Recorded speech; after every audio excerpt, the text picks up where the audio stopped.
Bila kita melihat Islam itu satu agama yang memberikan hak, maka di situlah Nabi Muhammad sallallahu alaihi wasallam pernah menyatakan, fa innallaha a'taqu ladzi haqqin haqqah. Sesungguhnya Allah Taala memberikan hak pada mereka yang berhak. Dan hak ini dia tidak tertakluk antara orang Islam dengan sesama Islam, tetapi dia wujud juga antara Muslim dengan orang bukan Islam.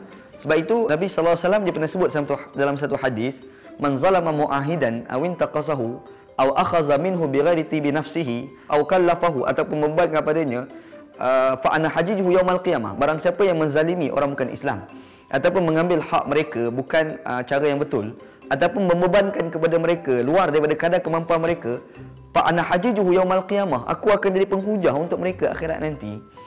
Hadis ni kalau dibaca di kalangan mereka-mereka yang tidak memahami itu, tidak mengetahui itu perkataan Nabi, mungkin mereka akan mengatakan ini perkataan daripada aliran pluralisme. Tapi sebenarnya dia bukan aliran pluralisme, bahkan satu hadis sahih yang diriwayatkan yang disebut sendiri oleh Nabi Muhammad sallallahu alaihi wasallam menandakan Islam itu dia telah menjaga hak antara orang Islam dengan orang bukan Islam. Dalam satu ayat yang lain Allah SWT disebut, la yanhakumullah anil ladzina lam yuqatilukum fid din wa lam yukhrijukum an diyarikum an tabarruhum wa tuqsitu ilaihim innallaha yuhibbul muqsitin. Kata Allah Taala tak pernah halang kamu melakukan keadilan dan kebaikan kepada orang bukan Islam, yang tidak pernah menyerang agama kamu, tidak pernah mengeluarkan kamu daripada negara kamu.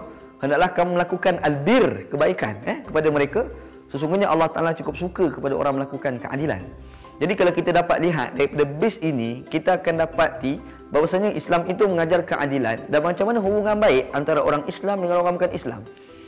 Dan bila kita sebut adil itu dalam maksud memberikan hak pada mereka yang berhak, dan kita dapati bahawasanya orang Kristian sebagai contoh pun ada hak penggunaan kalimah Allah, maka memberikan itu adalah satu benda yang wajib sebenarnya di dalam Islam. Adapun ada sebilangan manusia yang menafikan hak itu atas beralasan dengan uruf ahlul balad, merujuk pada rakyat Malaysia. Itu adalah kebimbangan yang tidak berasaskan kepada nas. Dia tidak berasaskan kepada realiti, tapi ia hanya berasaskan kepada tanggapan-tanggapan ataupun hawa nafsu dan sentimen yang tidak berasaskan kepada apa yang diajar oleh Allah Subhanahu Wa Taala di dalam Al-Quran itu sendiri.